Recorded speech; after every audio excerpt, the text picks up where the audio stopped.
नाथांचं स्वरूप बघत असताना नाथांना मनोमन वंदन करूया. नमस्कार. या नाथांचं ते त्यांच्या शब्दात इतकं छान साध्या सोप्या शब्दात त्याने सांगितले. ओम नमो आदेश, गुरुजी को आदेश. ओम गुरुजी ओंकारे आदिनाथ ईश्वर महादेवची कोण स्वरूप, आकाश स्वरूप, उदयनाथ पार्वती कोण स्वरूपी म्हणावे, धरती स्वरूप म्हणावे, सत्यनाथ ब्रह्मा कोण स्वरूपी म्हणावे, जलस्वरूपी म्हणावे, संतोषनाथ विष्णुरूपी कोण स्वरूपी म्हणावे, तेज स्वरूपी म्हणावे, गजबली गजकंठनाथ कोण स्वरूपी म्हणावे, हत्ती स्वरूपी म्हणावे, अचल अचंबनाथ कोण स्वरूपी म्हणावे, सुमेरू पर्वत स्वरूपी म्हणावे, ज्ञान पारखी सिद्ध चौरंगी ज्ञात कोण स्वरूपी म्हणावे, अठरा भार अठरा भार वनस्पती स्वरूपी म्हणावे, करुणामय दादा मच्छिंद्रनाथ कोण स्वरूपी म्हणावे, का माया स्वरूपी म्हणावे, श्री शंभुजती गोरक्षनाथ म्हणावे कोण स्वरूपी म्हणावे, निरंजन निराकार ज्योती स्वरूपी म्हणावे, एवढा नवनाथ स्वरूप जपजे करीत पठन करती, श्रवण करती, पाप स्पर्श त्यांना कभी न होय. ओम नम शिवाय, ओम शिवाये, ओम नाजींचे चरण पादुकाना आदेश आदेश आदेश. या स्वरूपातून त्यांनी त्यांचं स्वरूप नेमकं कसं आहे. जलस्वरूप आहे, त्राटक स्वरूप आहे, शिवस्वरूप आहे, विष्णू स्वरूप आहे, सर्व स्वरूपच आहे. आता नवनाथांचं हे स्वरूप अन्य प्रकारात पण आहे. मग ते कसं आहे. आदिनाथ ओंकार स्वरूप, उदयनाथ उदय, महिरूप जलरूपी ब्रह्म सतनाथ, रवी रूप विष्णू संतोषनाथ, हस्तिरूप गणेश भणीजे, टाकू कंदनाथ काहिजे, माया रूपी मच्छिंद्रनाथ, चंद्ररूपी चौरंगीनाथ, शेषरूपी अचंबनाथ, वायुरूप गुरु गोरक्षनाथ, घट घट व्यापक घटकाराव, अमी महारस स्रवती खाव, एता एक नवनाथ स्वरूप, नम जपते पापक्षय प्रलांगते, प्रात जपे पाप परहरे, मध्यान्हे जपे मोख मुक्ती लहे, सध्यान जपते सुख संपत्ती सचरे, ओम नमो स्वाहा. म्हणजे तिन्ही त्रिकाळ साधना करणार, रजगुणांना त्रिगुणांना मागे टाकणार, असं हे आमचं नाथांचं स्वरूप महान आहे. हे शोधायला गेलं तर तुमचं स्वरूप हातात प्राप्त होतं. आणि या स्वरूपातच तुम्हाला नवनाथ तुमचं स्वतःच रूप दाखवतात. आणि एकदा माणसाला स्वतःच स्वरूप मिळायला सोडलं की साक्षात ब्रह्माचा साक्षात्कार होतो. जीवनाचं खरं रूप त्याला कळतं. मग तो कलेतून शोधेल, तो अध्यात्मातून शोधेल, तो ज्ञानातून शोधेल, तो सत्संगातून शोधेल. क्षेत्र कोणतंही असो, गुरुचा ध्यास लागला, गुरुच्या उपासनेत तो अडकला, म्हणजे स्वतःला तो ठेवतो. अडकणं म्हणजे स्वतःला आपणून ठेवणं, की मग जीवनाचा खरा प्रवास सुरू होतो. शिदोरी त्याला मारी दिसते आणि आयुष्यभर बोलून इतरांना तो प्रसाद देतो. अशा या आमच्या नवनाथांच्या ह्याच्यात नवनाथांपैकी त्यांचा आज परिचय करून घ्यायचा आहे. या परिचरामध्ये आमचे मच्छिंद्रनाथ आहेत, गोरक्षनाथ आहेत, आदिनाथ आहेत. तर अडबंगीनाथ नावाचे एक फार मोठे नाथजी या भूतलावर होऊन गेले. त्यांचा जन्म कसा झाला. हा ते शेतकरी होईसर आपल्या आई वडिलांजवळ राहत होते. एक वेळ अशी आली की या अडबंगीनाथांना गोरक्षनाथ भेटले. आणि जात असताना शेत गोरक्षनाथ शेतातून जात होते.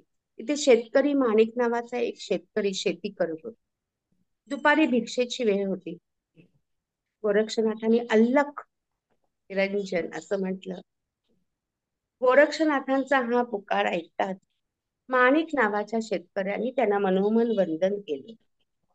गार पाणी प्यायला दिलं.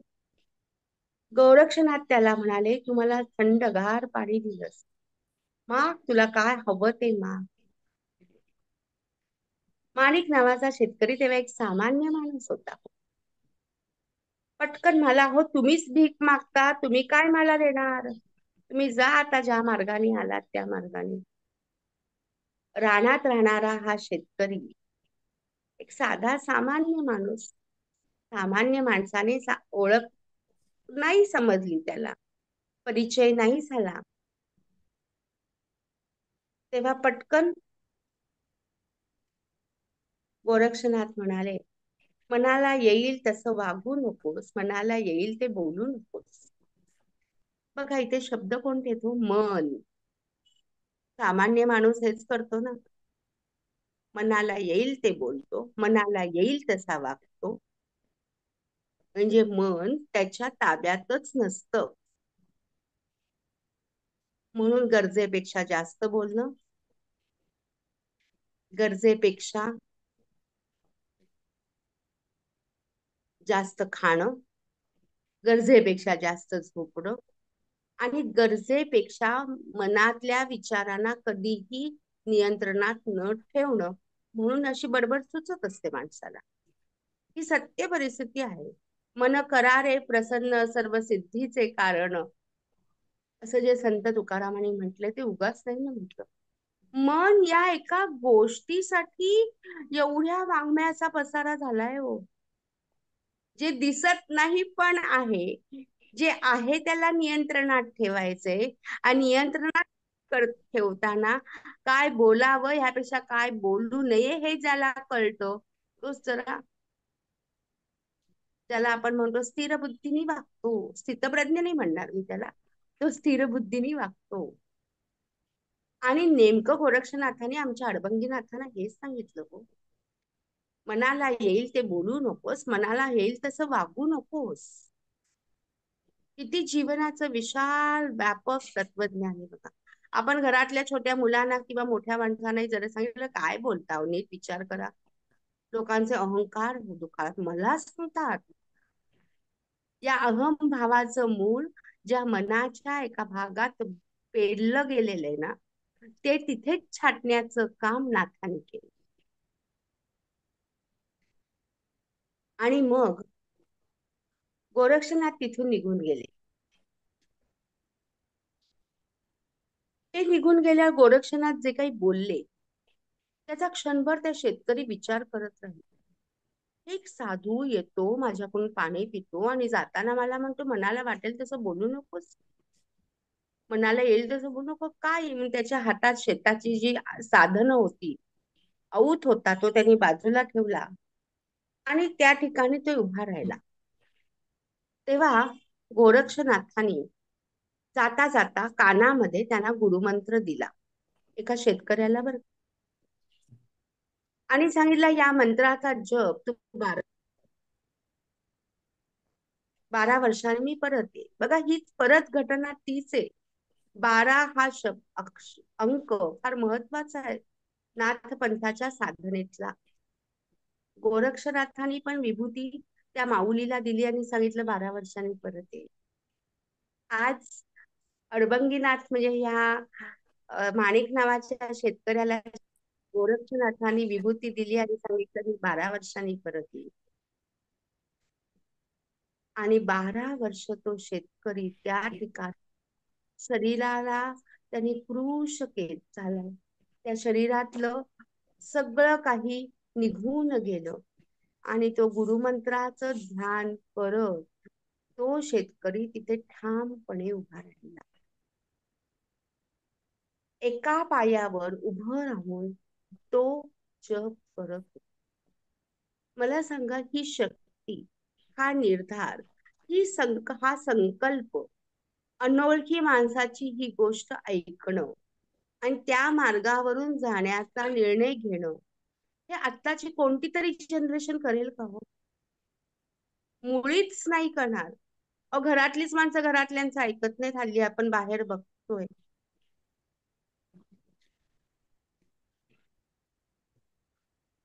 शाळेतले शिक्षकांचं मुलं नीट ऐकत नाहीत, ही आज बाहेर अवस्था आहे.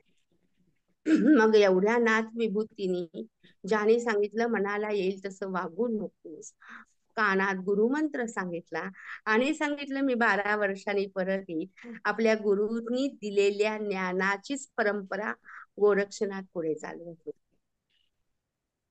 आणि मग 12 वर्षांनी आमचे गोरक्षनाथ गेले हो तिथे अलख निरंजन म्हणत. तिथे हे माणिक नावाचा शेतकरी एका पायावर उभा राहिलेला होता, जणू स्वागतासाठी की या गुरुमाऊली तुमचा शब्द मी ऐकला आहे. एवढी लीनता, एवढी नम्रता ही आजच्या तरुण पिढीने या संतांच्यातून घेतली पाहिजे. लौकिक पातळीवर अर्थार्जनातून 4-4 CR चे ब्लॉक घेतले जातात, पण ज्याची तुलनाच करता येणार नाही, ज्यांच्या कृपेचं मोजमापच करता येणार नाही, असं देणाऱ्या या भरभरून शक्तीचं, हा अहंकार 3-4 लाखाच्या ब्लॉकच्या पुढे, हा या शक्ती पुढे त्यांना खूप मोठा वाटतो. अरे आम्ही आमच्या कर्तृत्वावर, अरे तुमचं कसलं आलं कर्तृत्व? तुमच्या कर्तृत्वाला यश कोण देत आहे? तुमच्या कर्तृत्वाला यश तुमचे आई वडिलांचे संस्कार देत आहेत, गुरुची शक्ती देते, मागच्या अनेक जन्मातले तुमचे पाप पुण्याचे असणारे हिशोब देत आहेत, तुमचा कर्माचा सिद्धांत बोलतोय. का एवढ्या अहंकारात अडकतोयस? पण माणिक नावाचे शेतकरी गोरक्षनाथांच्या या गोष्टी पुढे, त्यांच्या पुढे उद्धटपणे न बोलता गुरु आदेश प्रमाण मानून त्यांनी त्या गोरक्षनाथांना विनम्र अभिवादन केलं. आणि मग गोरक्षनाथांनी त्यावेळेस परत त्यांचा कान फुंकला आणि त्यांना अडबंगीनाथ हे नाव दिलं. माणिक नावाचा शेतकरी 12 वर्षात तपसाधनेत बुडून विरून गेला. आता नवा जन्म झाला तो अडबंगीनाथांचा. असे हे अडबंगीनाथ यांची समाधी आळंदीच्या जवळ डुड्डुळगाव या ठिकाणी आहे. फार फार जागृत स्थान आहे. त्या ठिकाणी जाण्याचा योग गुरु सहवासातून मला दोनदा आला. आणि एरवी आधी संशोधनाच्या कामासाठी गेले होते तेव्हाही आला. इतकं जागृत स्थान आहे तिथे की त्याच्या 2 पायऱ्या चढून आत जा. तिथल्या ज्या व्हायब्रेशन्स आहेत ना, त्या असं सांगतात हे गुरुशक्तीचं बळ आहे. गोरक्षनाथांचं साक्षात स्थान म्हणजे काय? तपोबलानी आणि गुरु आदेश प्रमाणाने उभी राहिलेली ही साक्षात नाथ शक्ती आहे. त्या व्हायब्रेशन्स तुम्हाला झेलता आल्या पाहिजे. त्या व्हायब्रेशनच्या ताकदीत तुम्ही स्वतःला प्रबळ बनवण्याची इच्छा व्यक्त केली पाहिजे. नास्तिकतेच्या भावनेतून गेल्या तरी त्या नास्तिकतेला आस्तिक बनवण्याची फार मोठी ताकद त्याच्यात आहे. माणसाचा जन्म 84 लक्ष आपल्याला मिळाला. माझी सगळ्यांना कळकळीची विनंती आहे, जीवनात एकदा तरी या सगळ्यांना भेटी द्या, तर जीवन सार्थकी होईल. मॉल, 5 स्टार हॉटेल्स, 4-4, 5-5 हजाराचे हॉटेलची भारी भरवून आम्ही छान छान पदार्थांचा आस्वाद घेतो आणि जीवनाला सर्व मिळालं असं. पण या मॉल संस्कृतीत आणि आमच्या या मनोरंजनाच्या साम्राज्यात या जीवनात निर्माण झालेल्या कायम प्रकारे सूर्यचंद्र इतक्या अटळ असणार अशा या शक्तिस्थानांना जरूर भेट द्या आणि जीवनाचं सार्थक करू. खरंच नाही तर आपल्या जीवनात काय राहिलं सांगा ना. हे खर्च केलेले पैसे निघून गेले, क्षणिक सुख आम्ही घेतलं. जीवनाचा उपभोग चांगल्या गोष्टींचा घेतलाच पाहिजे. पण स्वरूपी स्थिर असणाऱ्या या अभंग आणि अखंड नाथ शक्तींचा आशीर्वादही घ्यायलाच हवा हो. कृपा प्रसादही आपल्याला मिळालाच पाहिजे. जो अडभंगी नाथ तो तुम्हाला आम्हाला सर्वांना मिळो अशी त्या गोरक्षनाथांजवळ प्रार्थना करते. धन्यवाद. धन्यवाद. धन्यवाद.